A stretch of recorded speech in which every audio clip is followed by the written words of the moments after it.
Welcome to Platonics. I'm Jords. I'm Rocky, and this is the show where we turn bits of fiction into role-playing game sessions.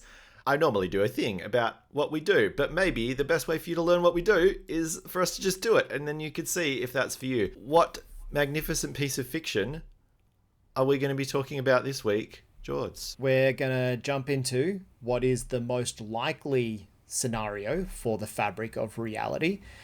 We're all living in a simulation. It's time to jump into the seminal 1990s film, The Matrix.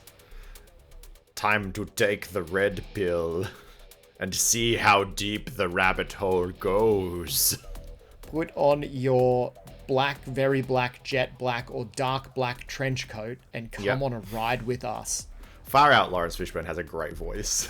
Oh, it's phenomenal. Like, the casting in this Up there movie with Jeremy Irons. Just perfect. Absolutely perfect. See how deep the rabbit hole goes, young I yo. was lucky enough to see this film in its original viewing experience, which is to say, from a VHS rental store. Oh, shit. When I was like, You 11? old son. I remember my dad made a joke about it, and I was like, I don't know what that means. And he's like, haven't you seen The Matrix? And I was like, Dad, I'm 11. I don't know what that means. That's very young to be exposed to the idea that reality could be a lie. I don't think Total I watched construct. this until I was an adult. I think I watched this as part of my summer of binging all the good movies. But that was a great summer. And then I had to go to university. The Matrix. Four pillars. Normally, the first thing you do is give us a little recap of the media. What is your 5-sentence recap of The Matrix, Jordan? There's a guy who lives in shitty corporate America in the 90s, which apparently is the most stable era to simulate that keeps humans content with the shittiness of their lives. But he's like, nah, there's something more to this. Something ain't right. Everything looks a bit green. It's all just green and some shades of grey. And there's lots of concrete everywhere. And quite a bit of glass too, but lots of concrete. One of my favorite facts about this film, just for our overseas listeners, is that this was actually filmed in Australia. And so the horrible concrete hellscape that you see is, I think, Sydney. It is, yeah.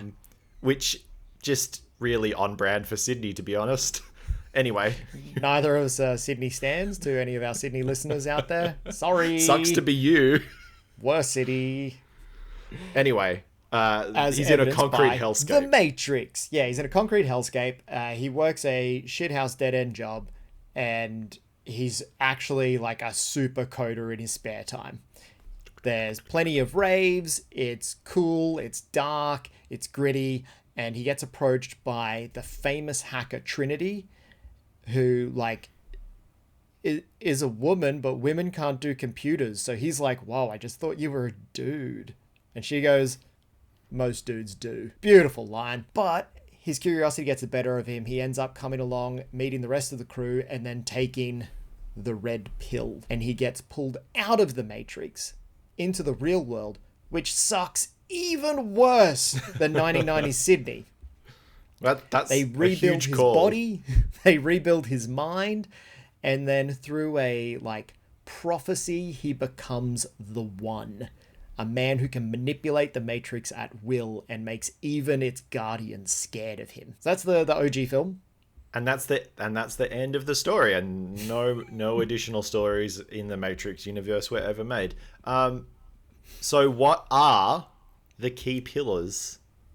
What makes something Matrixy? What makes it feel like we're in the Matrix, other than everything being, as I mentioned, a little bit green? The one that is you can't escape this one is that there are two worlds.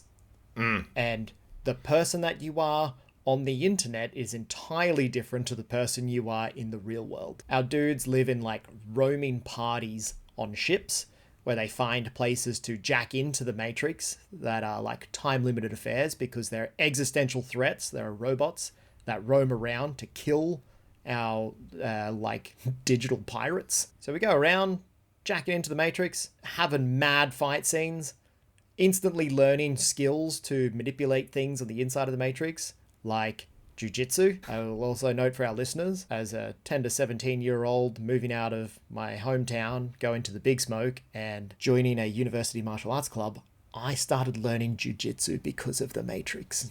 But isn't the line "I know kung fu"? No, that's a different line. Oh, He goes, jiu-jitsu, I'm going to learn jiu-jitsu. And then later when he meets up with Morpheus, he goes, I know kung fu. And Morpheus goes, show me. Like, infinitely quotable moments. Exquisite action, pioneer of bullet time. Like, good shit all round. yeah. It's like these set piece encounters, these set piece fights. Well, I don't think we get any, at least in the first movie, I don't know that we get a lot of actual combat outside of the Matrix.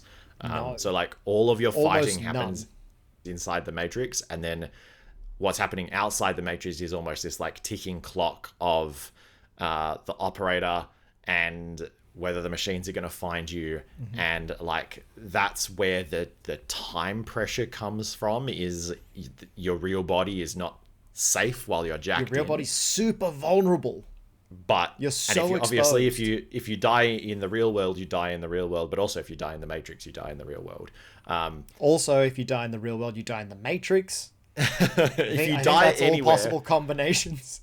Really all you've done is open up a whole second world worth of ways to die. You're actually like twice as vulnerable, because it doesn't matter where you die, you die. So now you've got twice as many opportunities to die. But still only same opportunity to live. Yep.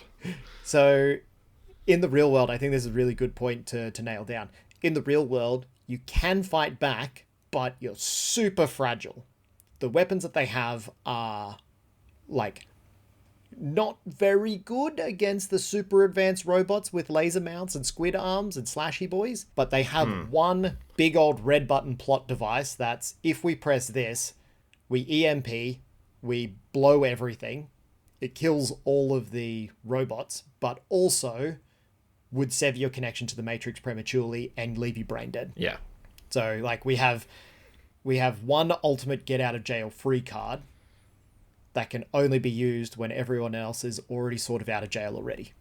It's this like really interesting tension of like, you're extremely vulnerable outside the Matrix, except you're not, because you have this ultimate weapon, but the ultimate weapon will also kill you unless you're in these. So you've just got lots and lots of interesting little dials Caveats, for adding tension to those scenes. And so you've got a lot of like, a lot of different options for that. And it's like, it's like, oh no, someone's still in the Matrix, but we want to like hit the EMP. Can they get out in time? You know? We also have kind of the reverse of that inside the Matrix, where our characters are super overpowered compared to the average mook. Except the bad guys have agents who are way stronger than our characters. So it's like the same paradigm, but flipped opposite. Yeah. And a similar kind of like, how much fucking around can you do before you, I guess, attract the attention of, excuse me. How much fucking around can you do before you attract the attention of the agents in the Matrix? The same way you would attract the attention of the machines, I guess, in real. Unsurprisingly, lots and lots of parallels between the Matrix and the real world, but with like a lot of the polarity flipped on who kind of has the advantage, which I think is really interesting, and it makes it a really interesting space to sort of play in narratively. So we've got, there are two worlds. We've got that there are extreme parallels and extreme differences between these two worlds, based on like fragility and skill levels, and like what options are available to our characters in the Matrix. And it is, I think, just to finish that thought, I think that is a part of the tactical calculus, right? It's always about attacking where you are strong and your enemy is weak. It's all very Sun Tzu. But if you know that they're weak in the Matrix and you're strong in the Matrix, and then that's where you attack, and vice versa. Funny So it's you all say about it's all very Sun Tzu. When I think more on that tactical level, it's all very martial arts.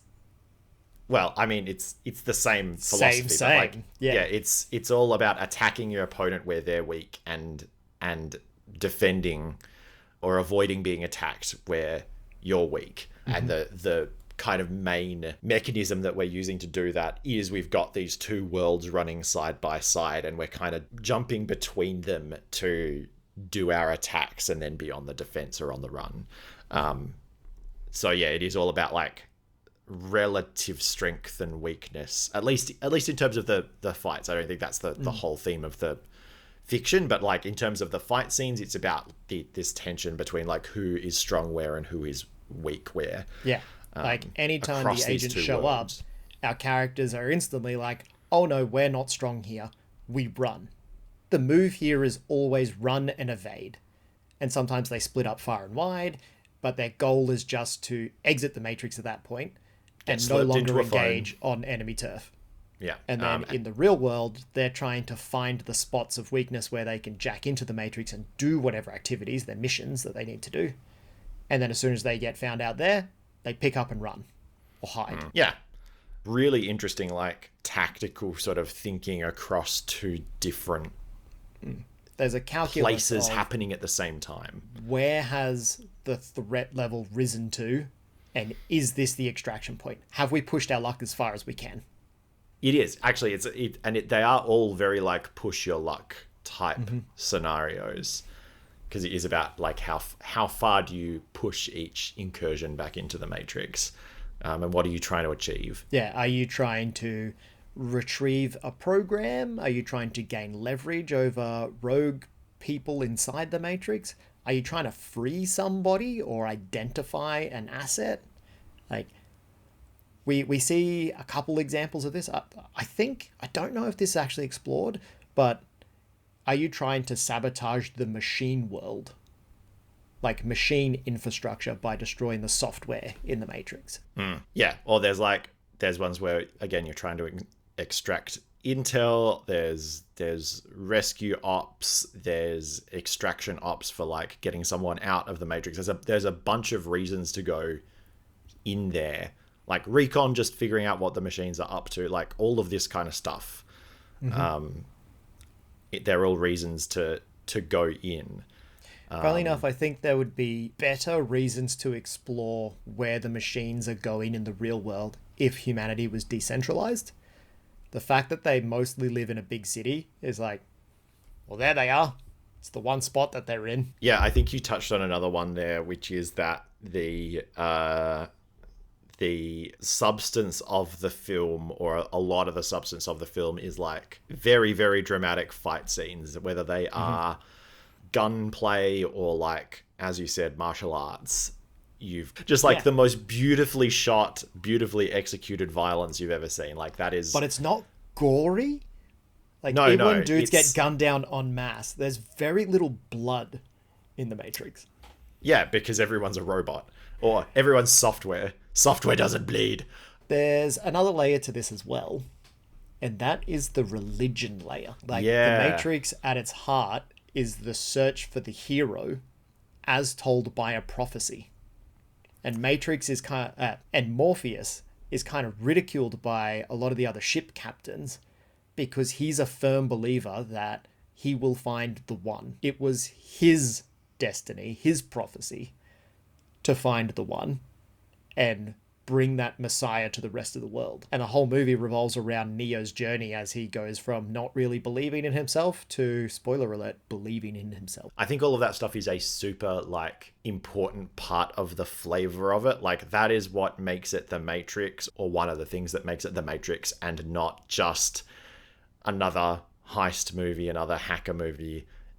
Is this like, sure, it all has, there's tactical reasons to do all of this stuff, but ultimately I think both sides are doing it because they a higher purpose to it, right? Like they're not just going into the Matrix to find resources to survive. It's they are going into the Matrix and braving these dangers because they think it is It's the pathway to foretold. ultimate salvation.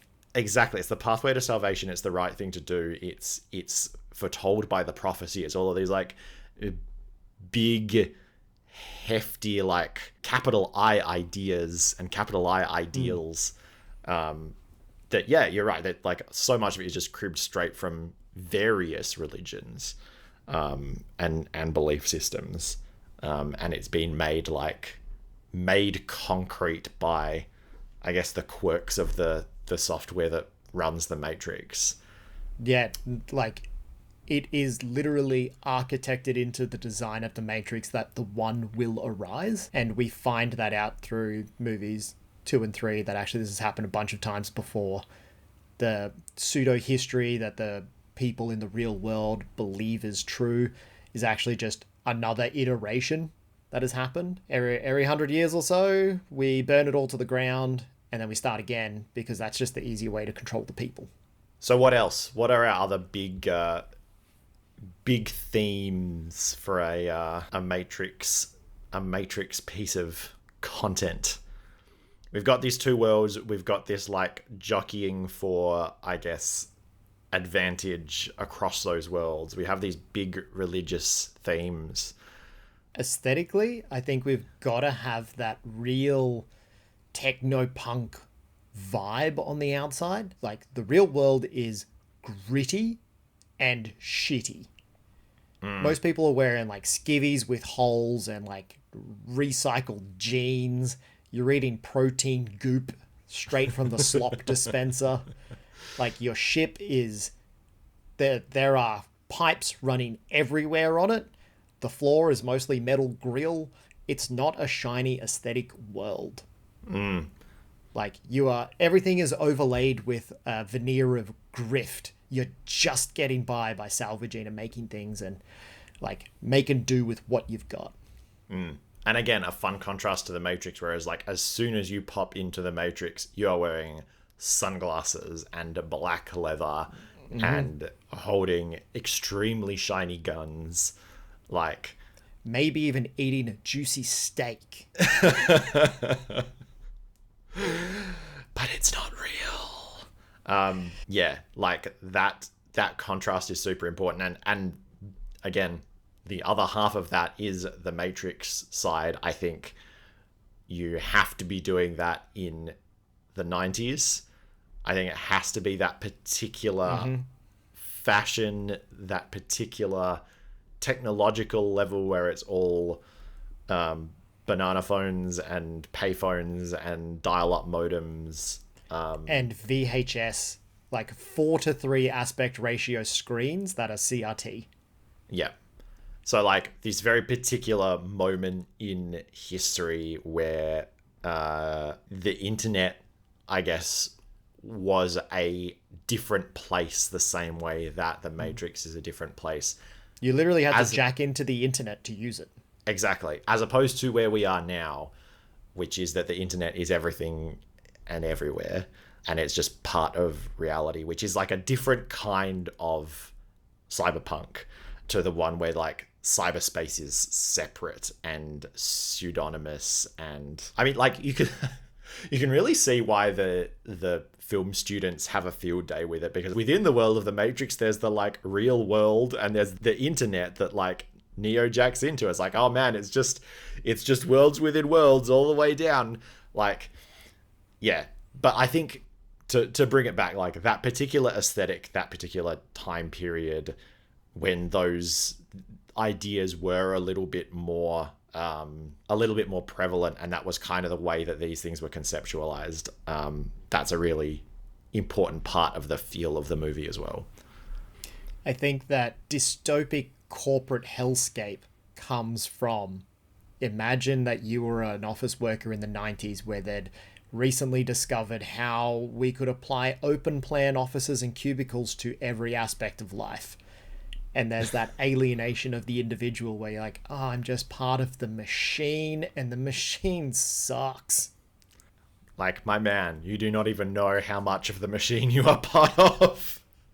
Yeah, wait until I show you how big the machine actually is. How deep and the then rabbit realize, hole goes. What else? What other essentials are there to the Matrix vibe?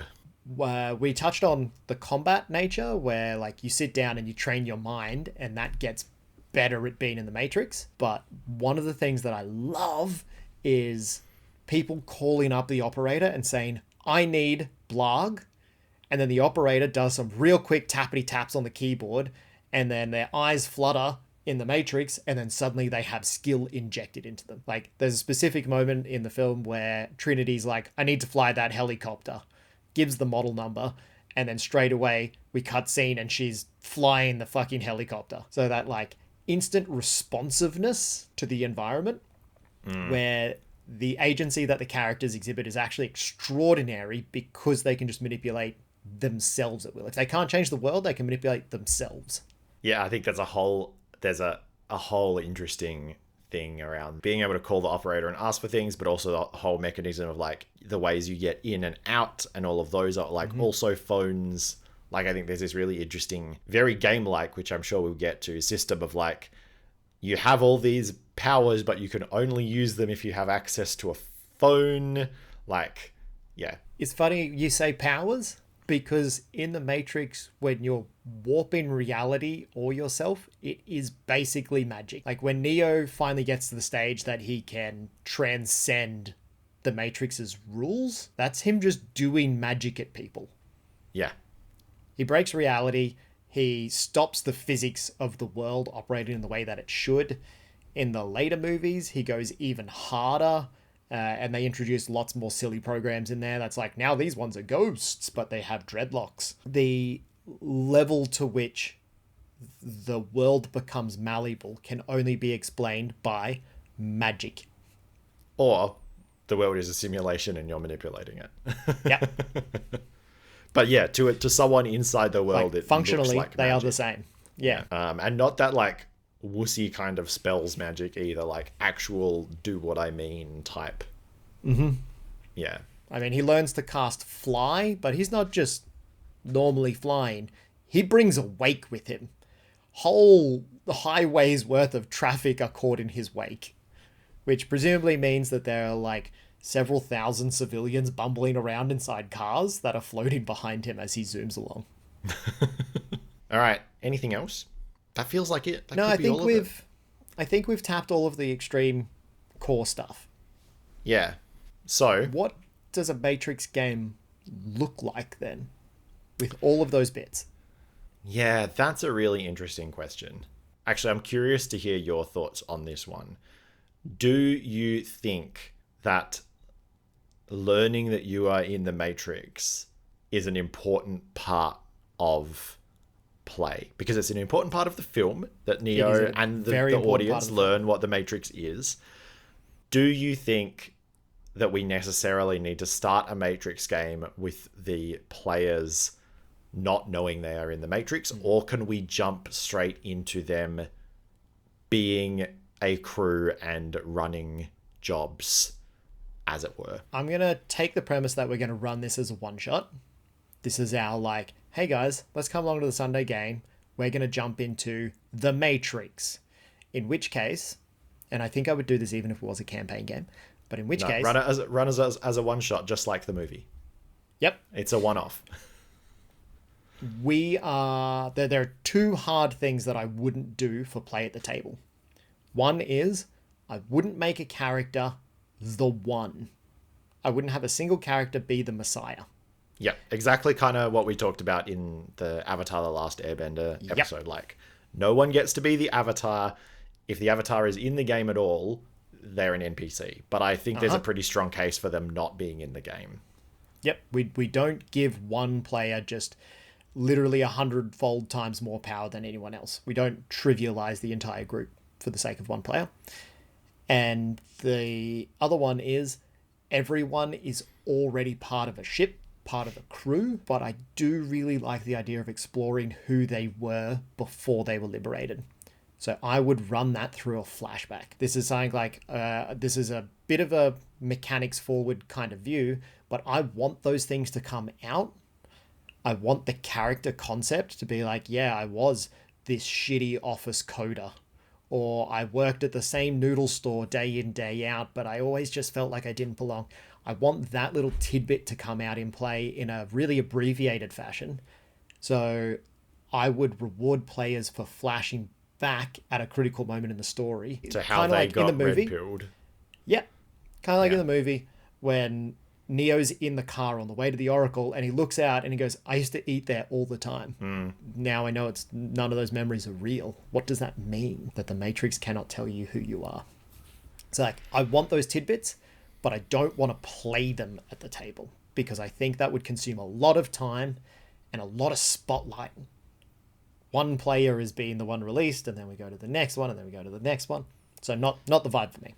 Yeah, I think you're right. I think just logistically, having to bust everyone out all at once, unless you were going to write some kind of scenario where everyone already knows each other and somehow they've all been brought together. Like, you just run into this problem where, because of the way that role-playing games run, we can only really focus on one situation at a time, because it's like whatever the game master is narrating is like, that's what's happening, and everything else is like on hold. And so, yeah, you run into this problem of, and I think it's a broader problem in role-playing games, where anytime you want to do things like player backstories, it's like, okay, well, we have to find a way for that to happen quickly, because playing it out at the table is going to sideline everybody else.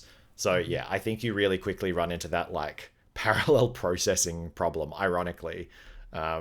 Unlike the Matrix, the role-playing game runs only on one brain at a time. Only in serial. It's a single thread process. And if you're playing it online with friends, then there's only a single channel, so it's even more serial. So many bottlenecks.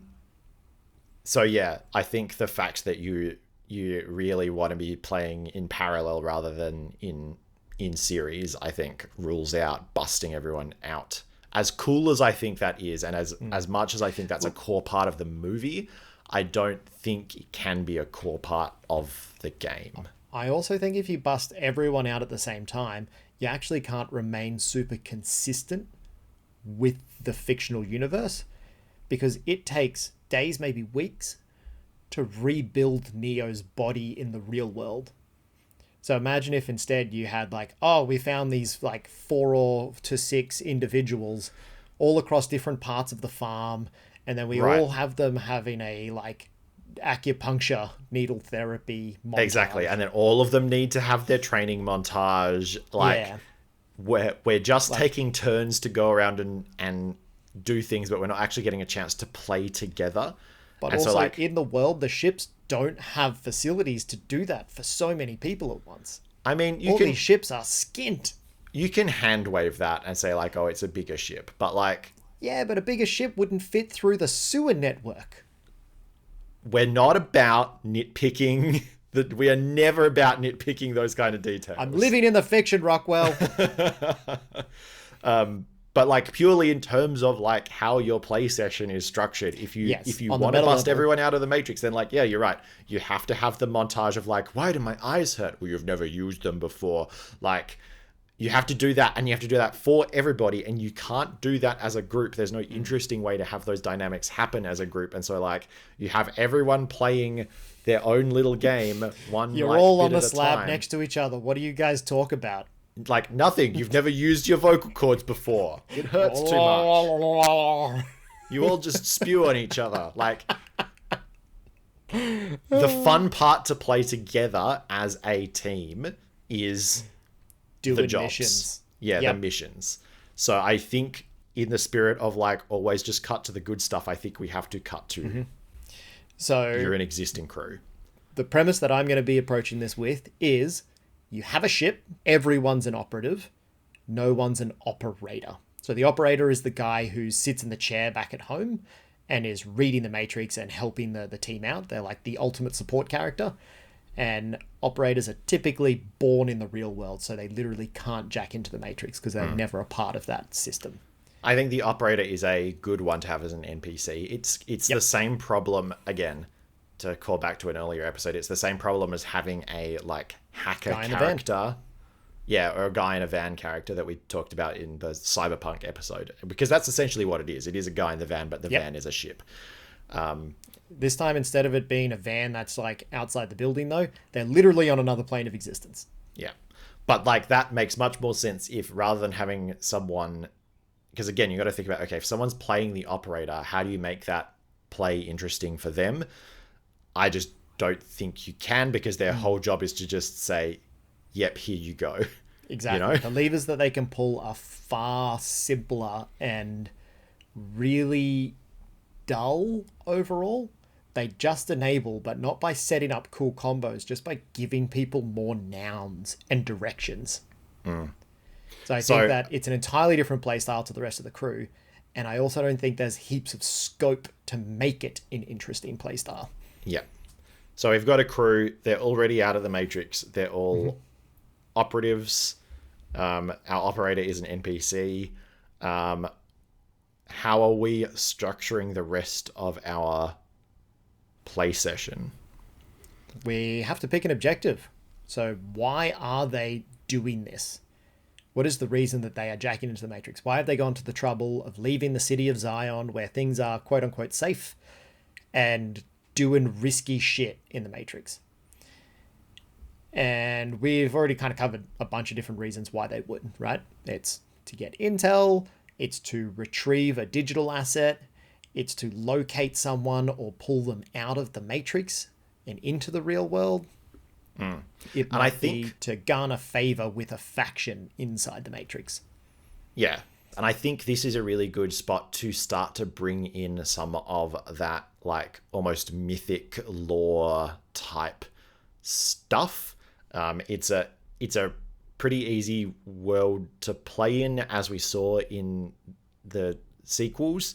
All you need to do is come up with like a cool sounding, vaguely religious sounding word and slap a capital letter on it, and that's the thing that you're interested in retrieving, right? So it's not just, oh, we need some intel about the machines, where the machines are going.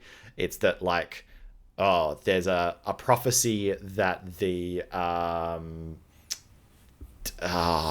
let me think of let's pull something from like Christian mythology, that the Holy Grail, right? Like, probably not holy, but there might be an artifact called the capital G Grail, right?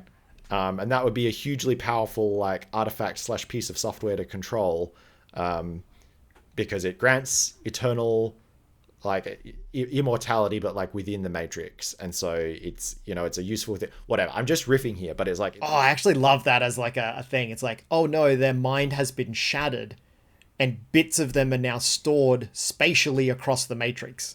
Yeah, and this is the thing that reassembles them. If you can defragment them, you can like reassemble their consciousness from like all the parts. See, like it's super easy. It's like, it's so easy to just take a little bit of like religious metaphor, a little bit of like computer jargon, and just like mush them together, and like, and now you have something that feels like it belongs in that universe, and that gives your missions that kind of important feeling that I don't think you get from a cyberpunk game where you're running similar kinds of jobs, where very much the goal of the mission is to get in, get out, get rich, right? Like, they're very your motivation is very different.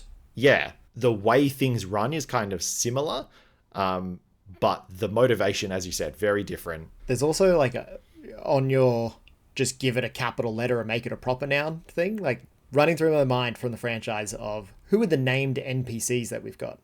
The Oracle, the Architect, the Keymaker. Like, they're just simple words, but with heavy connotation. Like, lots of implied meaning in there. Yep.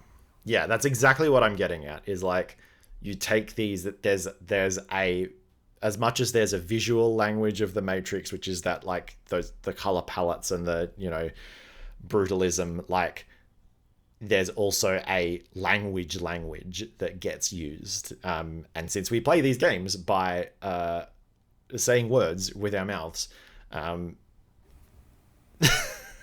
bold if true. taking some time to like appreciate and get in the headspace of like, here is how things are described in the world of the Matrix, I think is really worth doing. And you can almost like pick a random dictionary word and be like, okay, well, like, what would it look like if that was an artifact or a character, you know? If I gave that a capital letter, what would that be in the Matrix? Suddenly anthropomorphized this concept. What would that look like? So that's kind of set us up for an objective and a motivation. That's, I guess, our content, right? We're a crew and we're running jobs. How are we structuring this session? One mission. Yep. But I would like to do multiple locations. So that makes sense. If we're doing one mission, I really want to give a bit of screen time to both worlds. So I would start with the party is standing around a ringing telephone. Like we cut scene and the camera is rotating around the phone on a pedestal, and on the second rotation, suddenly there's 4 people in trench coats there. I love it. And I would have the players immediately describe their characters in various shades of black, super black, dark black, and jet black. Then they get a mission briefing straight off the bat, right? So we start in the world of the Matrix. They get their mission briefing, and it's typically a you pick up the phone and it's the type operator. thing. Yep. And then we go through a bunch of, you referenced this before, sick set piece locations. Travel is not the interesting part of the Matrix. Literally, there are times where we're on the highway and everything, and things are just, it's a scrolling background. We don't care. Doesn't matter. What matters is when we arrive at a place, an encounter occurs, and that encounter is like a tense social negotiation. Like nothing ever goes easy. It's always a tense social negotiation that devolves into combat, or it's a combat, or it's a chase on the way to the location, and the end point of that is trivial. Mm-hmm. So we go through a big old chase, we jump on a subway, we have mad fights on the subway, we pop off, and then you get to location. Yep. Or we get to location and the bad guys have beat us to the punch. And we have a big biffo, and then we get the thing that we came there for. Or we get to the location and we're negotiating with another group.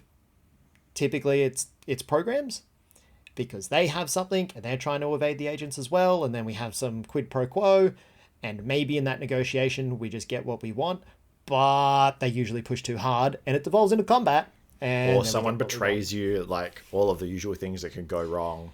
Yep. And I would have like these set piece locations prepped with a couple of like quite evocative lines about what is usable and what the bad guys would be doing there.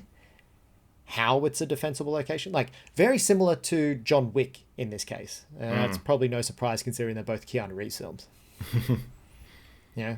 Oh yeah, we're meeting in a nightclub and there's like a water feature in the center that people are dancing around and it's strobe lighting. Yeah. A negotiation takes place here. Yeah, I think having those environments be super actionable is going to be important. Having them be like and destructible, making sure that they have some interesting like subspaces between them, some verticality, some like verticality was ways a big one to on my list. Move around them. So all those usual like interesting fight scene affordances that we would put in there. This is the true summary episode because I'm like, that's exactly what we described in the Western. We have assembled all of the pieces and now we can build the Matrix out of it. But yeah, it's exactly what we kind of talked about in the Westerns episode where it's like, oh, it's making sure that you're describing some interesting things to do in that room. But one thing I would make sure I add to that is things around there that you can't use yet, but that you can only use with like a skill download, right? So like things where it's like, it would be really cool to fly the helicopter, but you have to find a like quiet second to be able to like call the operator and be like, time. Exactly. It's like, I need to be able to drive this submarine. How do I overload a nuclear reactor? You know, like how do I... You haven't explicitly said it, but all of your examples have this in there. Getting the skill radically changes the scene's power balance. Yeah. Spending the time to get the download allows you to flee faster than they can catch up, allows you to explode the facility, allows you to radically overpower them. Yeah. It's this game of like, yes, we have a nominal objective in this scene. We don't know exactly what it's going to be when we drop in, so we can't be 100% prepared. And it's almost a Blades in the Dark-esque mechanism where you Quantum backpack type thing. In Blades in the Dark, it's a metafictional device of like a flashback to say how I had set this up all along. In this, there's no metafiction. You just be like, you call the operator and you're like, I need to have known this all along. And he's like, yes, you have known this all along. You're like, great, let's fly the helicopter. Like it's the same mechanics, but instead of it being a metafictional flashback, flavoring, it's skills on demand. It's skills on tap. So again, there's a similar setup of like you throw the players into this playground filled with interesting things. They have to figure out how they want to use them in that situation and decide how they want to spend their like download points, right? They're like unallocated.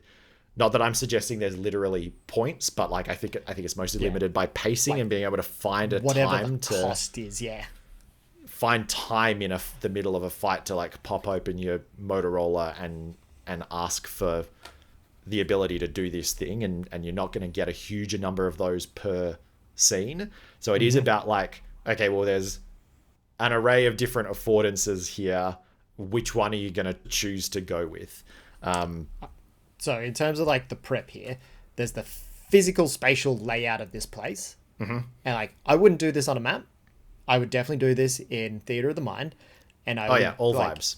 Give the really strong vibe. Ironically, The Matrix does not need a grid. It's much easier to simulate it in your mind. It's the metaphors abound. People jumping off walls and running around brutalist structures is a really big part of it. So my locations have got to have some literal pillars, some big staircases, some mezzanines, some height differences of some description. Like it's the foyer of a fancy hotel or something like that. There's a big staircase that leads up and down. I think a map could be useful, or even a photograph could be useful. Some kind of have visual a picture, but I'm not gonna bound make it to them... like you can move 30 feet. Exactly. I think in a game that's as much about fun, literally you said wall running, right? In a game that's going to be about fun movement as much as a Matrix game is. It doesn't matter how many feet Neo can run in a round. He can run as many feet as he needs to because he is an operative and eventually he is the one, right? Like it's not important. It's not important to the story. Exactly. What is important, the objective of these scenes when we're playing them, is that the players feel cool as fuck when they like jump on the shoulders of somebody and then fly kick someone else in the face off that guy's shoulders. Like super cinematic, very descriptive, and very transitory combat. I almost want the players describing what they're doing and also describing what the camera's doing. Oh, absolutely. I love it when my characters say like, oh yeah, the camera zooms in on this bit. I'm like, yes, I can see this in my mind. Because like, again, the visual, the cinematography of it was such a huge part of what made those movies great. Like you almost want to give the players like, how are you going to spend your one bullet time token? Because like you don't want to be in bullet time all the time, because bullet time is like a climactic moment, but it's like I want you thinking about how this is framed, and when you think it is appropriate to go into bullet time, I want you to tell me that it's bullet time, Yep. I want them describing the visuals of it. Be a little bit scarce with it. Don't oversaturate it. But when you pull it out, it should be an incredible moment. Yeah. So that's like the physical spaces. Then we populate it with a bunch of mooks and shit like that. But importantly, we populate it with all of these assets that would require skills to utilize effectively. And again, we're not prepping a defined outcome.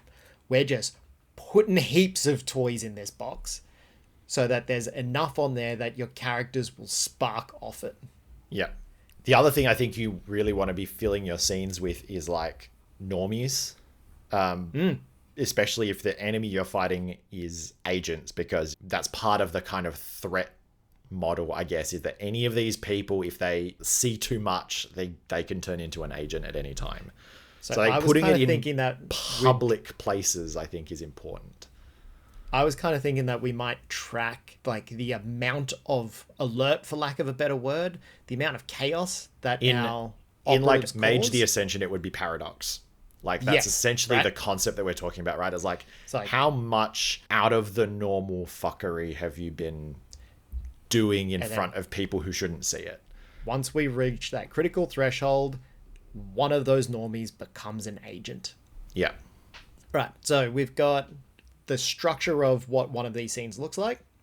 I would be prepping a couple of those, maybe two-ish. So we start in the opening location around a pedestal of a phone. Then we're going to a place. We're getting appointed to another place. We're having climactic scenes in both of them. And then, critically, we have to jack out. So our third thing is like the travel to a hard line that you can get out of the Matrix. And then the screen time at the table is now on the real world. Yep. And this is where I think some magic happens. Because at this point, I would want my players to pick up a different character sheet. I also had this in my mind. I'm like, do you have an in-Matrix and out-of-Matrix character sheet? Is it like a front and back of the sheet situation? So everyone like flips their sheets over? Like, yeah. I want a proper transition moment. Absolutely. And like, I flirted with this idea when I was contemplating this. And was like, is it a different game that they're playing in the real world? That's so cheeky, but like, yes, you change game systems. I think you change to something like simpler and grittier, and I mean, my mind straight away jumped to something like a Lasers and Feelings hack. Yeah, like something like really super rules light, super clean, minimal, and like there's not a lot you can do. Yep. Right? Like your scope is very limited. In the Matrix, you are a superhero, and when you jack out, you are a normal schlub. Maybe you're a mechanic, and maybe you're a gunner, and maybe you're a pilot, but like they're these super limited roles that are basically like, what is your role on the ship? And you almost have like one stat, and it's like, how good are you at fly ship? That section of the game becomes an FTL. It's so funny you bring up FTL. I literally booted it up this week. It's so good. But it becomes an FTL-esque, like running around the ship and keeping things running as you fly. You run from the machines. And because of that super limited scope as well, it's where we have our character-to-character moments. It's where we have them reflecting on like what rituals they would conduct in this space. What do you do when you first jack out of the Matrix? How do you reacclimatize to the real world? Who's the first person that you would go and talk to? It's our like natural downbeat in the session. Well, the objective for this is you need to fly to another part of the Matrix to jack in. You need to fly to another hard line somewhere else. I'm like, space. This doesn't feel like it's our end point. This feels like it's the dip before the climax. Exactly right. So we've got in Matrix scenes that are high action, straight from the get-go. We're going hard, and then we reach the telephone, we answer the phone, we jack out, we have a beat. Everyone has like their little thing that they're contributing to the ship's milieu. You're doing your skill checks, you're seeing some things. Maybe there's like a really light on potential of a threat, but I don't want it to be something that would stop the game here. I want it something that would foreshadow some difficulty later. Yeah, it's a real quick run from some machines at the last point, or it's a real quick stealth to get to the next point. You trip the proximity sensor, and that's going to cause trouble later. Not now, but later. And then we get to the next hard point, and we jack back in. And now we're in a different environment. Yep.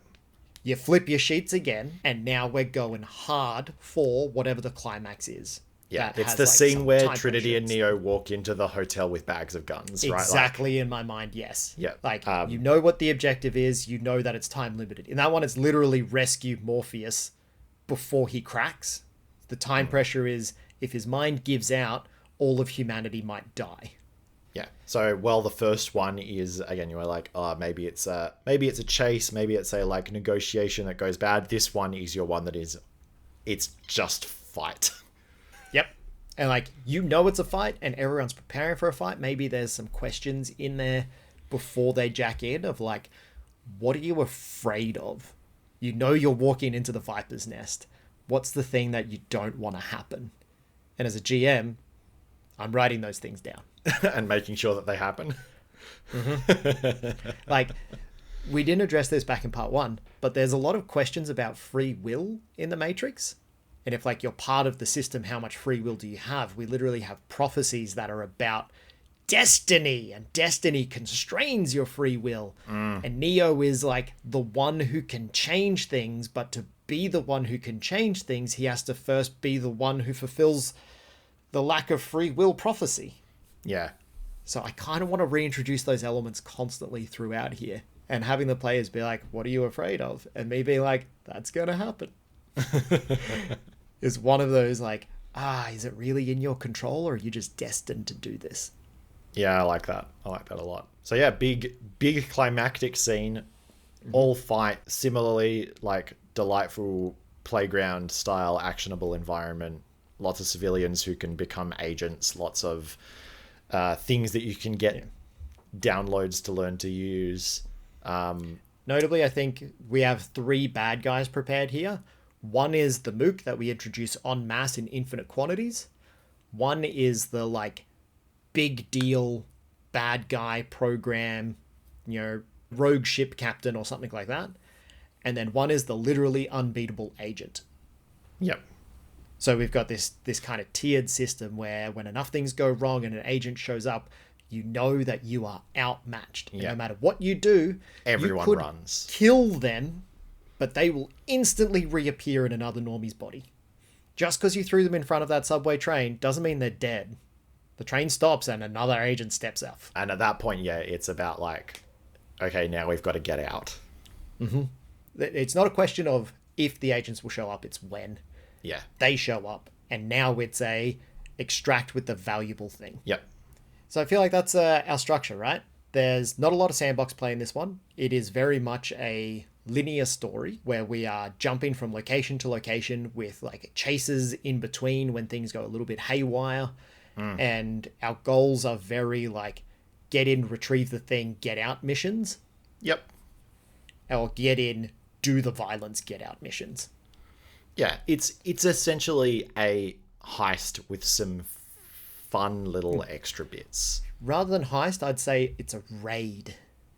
Or a raid, yeah. Yeah, where we're getting in, we're retrieving the artifact, or we're freeing the person, but you know that there's infinite bad guys in here. And staying to punch them all down is not the right solution. Oh, yeah, and it's not going to get you what you need. I think raid is a good word, and it feels like a good macro structure of like, you have a part 1 and then a lull in the real world, and then a part 2 that is a big sort of set piece, and it feels like a good micro structure as well, where each sort of those scenes in the Matrix we've set up as a bombastic playground of threats and opportunities for the players to like engage with. And the challenge is really like, which over the top thing do you want to do rather than like, am I going to get to do an over the top thing? I think there's one other element that I'd put in there as well, and that's I always want potential player death to be on the table. That was going to be my next one. I was going to be like, we're going to kill one of the players. No, kill one of the characters. We don't kill players.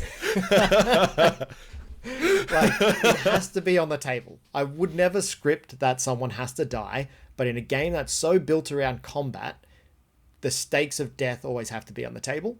And I think the Matrix fiction gives us a really easy out in that you can just have a few more crew members that aren't on the mission, and have so them... that if your character dies, you can have a mournful scene in the real world as you're like giving them the equivalent of a burial at sea, but it's like a burial in the sewers of New York or something like that. and then you step into the roles of a new operative. Yeah, I like that. And it gives you a For chance part to 2. kill characters in both of our kind of halves without someone being left out. If you kill someone in the first sort of half, they're not going to miss out of the whole game. And yeah, I think absolutely this is one where I was just thinking for like, oh, maybe it's off the table for the first half, and then in that final scene, like it's and anyone can die. But yeah, you're right. If you have spares, then We yeah, got spare meat sacks at home. go wild. I like that a lot. So Evergreen question. everyone's favorite, definitely everyone's favorite to argue about on Reddit. What system are we going to run this in? I have 2 thoughts. How many of them are Blades in the Dark? None this time. Wow. There are a couple things that I think would fit kind of well with a Blades or Forged in the Dark type structure, but I don't think it wholesale adapts super well. And in part, it's because so much of the Matrix is combat first and foremost, which means that the action ratings of a Forged in the Dark game, which don't distinguish combat from any other part of interacting with the world, wouldn't be able to do that heavy lifting. I think you'd end up rolling many of the same action ratings for a lot of stuff. That's fair. So instead, I was thinking something that really leans into combat, cinematic, super hard. And I was going to go with Wushu. Yeah, it's obviously Wushu, right? Yes, I'm glad you agree with this. Even down to the bits where I was like talking about the camera movement, I'm like, oh yeah, this is Wushu. It fits so snugly that as I did a little bit of research, there's actually a Matrix setting for it. Oh, perfect. Yeah, As Wushu as the primary system, and something super rules like a Lasers and Feelings hack that's on the backside of the character sheet for meat space. I agree with that. I think Wushu is perfect. Again, Wushu is perfect for in the Matrix.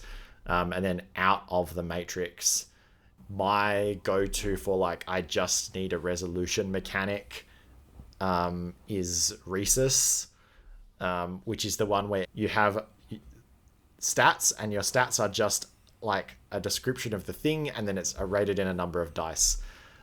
So you might be pilot for gunner 3, mechanic 2, and like a medic 1, and that's just how many dice you roll, and highest wins. And they don't even have to be the same like words.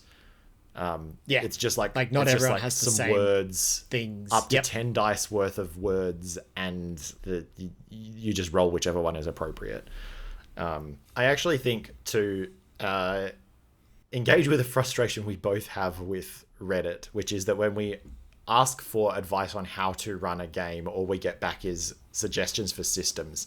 I think this has been a really good example of why that is not a complete approach, because I'm not saying that picking 2 systems is a sensible thing to do, but if you lock your game session that you want to achieve to a system, it means you can't do interesting things like this, and vice versa, right? Like if we just went out and got the Matrix RPG game, that doesn't solve all the problems we've talked about like how do we make it feel like the Matrix. And it's like, well, we need to make it feel like the Matrix by planning a way to have some contrast between the real world and the world of the Matrix, and how we go back and forth between those. And the system will give you the tools to do that, but it won't necessarily tell you how and when to do that. It'll be like, here's the rules for the real world, here's the rules for the Matrix, but it won't tell you like, here's how you structure a session so that you get a little bit of real world time and a little bit of Matrix time, and that you want to start in the Matrix because that's the cool part, and then the real world is kind of boring, so we'll just dip there for the interlude, and then back to the Matrix for the finale. Like it will give you the how, but it doesn't give you the why. It doesn't necessarily impart how to get vibes right through structuring session play. It's the classic like, how do I build a table? Oh, you should use a hammer. It's like, I would build it out of wood. That is an important part of the process, but wood tables are very good. There is some... I would never use a wood table. My tables are all made of metal. Again, all useful information, not complete. Anyway. Yeah, doesn't tell you how to implement it. And like, hopefully, if you've been listening to the podcast for the whole duration, you've now got enough worked examples of how we break things down. So we can say, these are the vibes that we want. This is the scene type that evokes those vibes. And this is how we would jump to the next scene type so that we can preserve them. Truly, this is the episode where it's all coming together. This one where we reference so many previous moments. This is the summary episode that we should have made at the end of last year, and instead we just riffed for an hour. We should have just talked about the Matrix. There is one thing that I would like to address as well. I did a little bit of sticky beaking around. There is no official Matrix RPG. So no, but there's a bunch of unofficial ones. Heaps of unofficial ones. We might get called out because we didn't suggest Demon the Descent, one of the Chronicles of Darkness games, but I haven't played it. So I can't say with certainty that this actually evokes the vibes of the Matrix or if it's just mimicking the set dressing, because I'm not familiar with that. The other one was Mage the Ascension, and you actually brought it up in chat because the amount of paradox kind of maps to it. And when you're performing supernatural acts and you're creating paradox, that does quite mimic sort of what happens in the Matrix, where people break the rules and it draws the attention of the agents. But just because it has a mechanic that drives it, like you were saying before, it doesn't necessarily have the vibes of the IP that we're trying to emulate. It's just structure but not content. And as we all know, the two need to marry really well. And a lot of games will often provide a structure that you could adapt to something else, or you might find a setting that gives you content but no structure on how to play through it. And I think where the real juice is being able to marry those two together. We always start talking about structure first, and then we populate it with the content that makes that structure sing. Wushu and lasers and feelings. You heard it here first. The next mandatory question. Just don't. Yeah, don't run it in 5e. It's not going to work. You've got the super powered bit. That's fine. Yeah, this is the problem, right? It's not that you couldn't concoct a like fun illusionist thing where like, you wake up in the world and everything's green and do a Matrix bit. But the mechanics of what D&D allows just don't match what we see the characters do in either world. Because as we talked about, like, Neo doesn't cast fly, he just flies. He just warps the fabric of reality, right? That concept of like fantasy powers doesn't really work the way that D&D has it structured with all of these powers as like discrete things. There's no Vancian magic in the Matrix. Exactly. And the flip side is the characters are too powerful for the real world. So it's just like, it just doesn't support the things that we need it to do. And if you were doing it, it would be a bit. It would be a gag episode, essentially, where it would be figuring out that you're in the Matrix or you're in the simulation or you're in an illusion is like figuring out you're in it is the thing. And then pretty much as soon as you do that, you're going to bust out and get your powers back. But that's a Matrix reference, but it's not a game that feels like the Matrix. So you can do a Matrix reference in 5e. I don't think you can actually have a Matrix experience. That's an excellent summary. Gun to my head with a couple of constraints. This is what I would do. Everyone can pick from a few subclasses of monk. They all have the mobile feat by default. And if they ever have to jack out into the real world, they play a level 1 classless ancestry. Yeah, like commoner. Yeah. And that's it. It's like that time we were like, if we had to do Westerns, it'd be oops all warlocks. Like, if we had to do the Matrix, it'd be oops all monks. Last question then, would you run this? I'd absolutely run this. I think this would be a hell of a lot of fun. Like, I would love to have it be a slightly hidden thing as well. I love a big dramatic reveal. A slightly hidden thing that we're actually playing 2 games. Oh, yeah. So I would pause for the dramatic reveal, hand out the character sheets as they jack out. So I think I would run that scene as a 1x1. Who picks up the phone next? Sheet handed across the table. Yeah, it's like, hand me your character sheet. Here's your real life one. I love that. I think that's a very fun moment for you as the game master. Yeah. So yeah, I'd absolutely run it. Love the Matrix. Thinks it's sick. I don't know if I'd run it, but if you ran it for me, I'd be excited to play in it, even just to be in on the reveal before it happens and watch everyone else at the table's faces. I think that'd be great. I'd do it. Yeah. Right. That's it. That's the Matrix. That's it. That's the Matrix. Capstone episode. That is. It turns out how deep the rabbit hole goes. We solved it. Rabbit holes actually do have finite endings now that you mention it. It turns out we found the end of the rabbit hole. This has been Playtonics. You can find us on the internet at playtonics.net. You can do so many things. We're so actionable. This environment, so actionable. Look at us.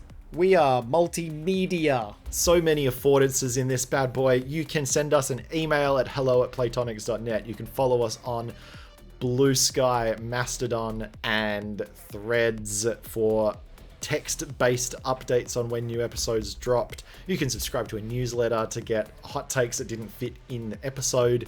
You can stalk us on Reddit and watch us bait other people for their hot takes. And last but certainly not least, you can hop in the Discord where we're recording this right now, but no one knows. We got a thriving Discord. We Nobody got like knows a dozen people in here. It's in a secret channel. But like, you can hop on the Discord, and that's where we collect just the good people who we really like. So what's up, Discord people? We like you a lot. The opening question when you join our Discord will always be, what's your spiciest take on RPGs? And at the moment, I've been very impressed with the spicy takes that have come out. Yeah. All of them have sparked some interesting chat. Yeah. Come interact with us. We'd love to chat with you. If you got any other topics that you'd like us to cover on future episodes, come drop them in on any one of those multitude of platforms. If you want to banter about it, if you think we got it wrong, which we didn't, come tell us that as well. Tell us you agree with us, but more importantly, tell us you didn't. In a polite, constructive, and respectful way. Bring some creative friction to our lives. Thanks for joining us. I, as always, have been Rocky. And I continue this month to be Jords. And we will catch you next month for another fantastic episode. Do you like how I seeded it in there for you? Yeah, you did good. I actually don't think I've said week at all this week.